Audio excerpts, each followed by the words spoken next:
జాతీయ కిసాన్ కాంగ్రెస్ కమిటీ సభ్యులు కోదండరాం రెడ్డి సంచలన కామెంట్స్ చేశారు. గతంలో కేసీఆర్ ప్రభుత్వం ధరణిని అడ్డం పెట్టుకుని భారీ భూ కుంభకోణానికి పాల్పడిందని ఆరోపించారు. రాజ్యసభ సభ్యుడు సంతోష్ రావుకు బోరాంపేటలో 1065 ఎకరాల ప్రైవేటు భూమిని ధారాదత్తం చేశారన్నారు. ఇందులో 23 ఎకరాల నిషేధిత భూమిని తన పేరిట సంతోష్ రావు రిజిస్ట్రేషన్ చేసుకున్నారని ఆరోపించారు.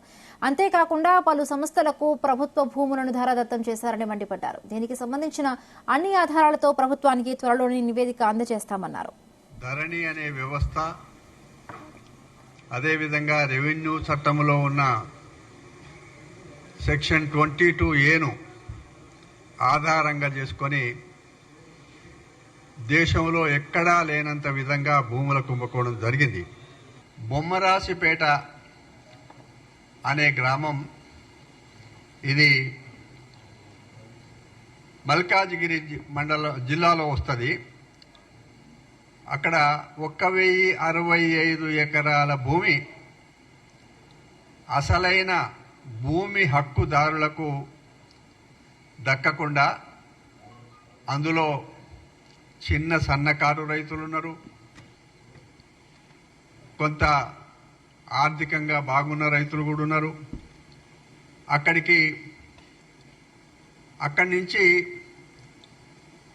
కాంగ్రెస్ పార్టీ అధికారానికి రాకముందే అనేకమైన అందులో ఈ 1065 ఎకరాల భూమి కూడా ప్రైవేటు భూమి సుమా, ఇది ప్రభుత్వ భూమి అయితే కాదు.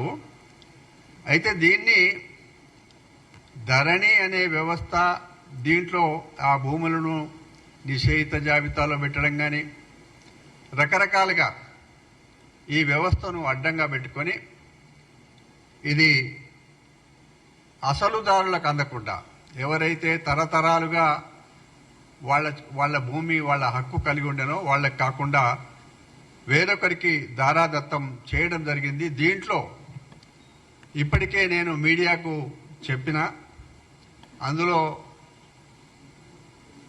రాజ్యసభ సభ్యుడు సంతోష్ గారు ఒక కంపెనీ పేరుతో, అందులో ఇంకా 4-5 కంపెనీలో ఉన్న 4-5 కూడా వాళ్ళ భార్యల పేరు మీద ఒక 23 ఎకరాల భూమిని, నిషేధిత జాబితాలో ఉన్న భూమి వాళ్ళకేమో పట్టా అవుతుంది, కానీ పేద రైతులకేమో పట్టా కాలే.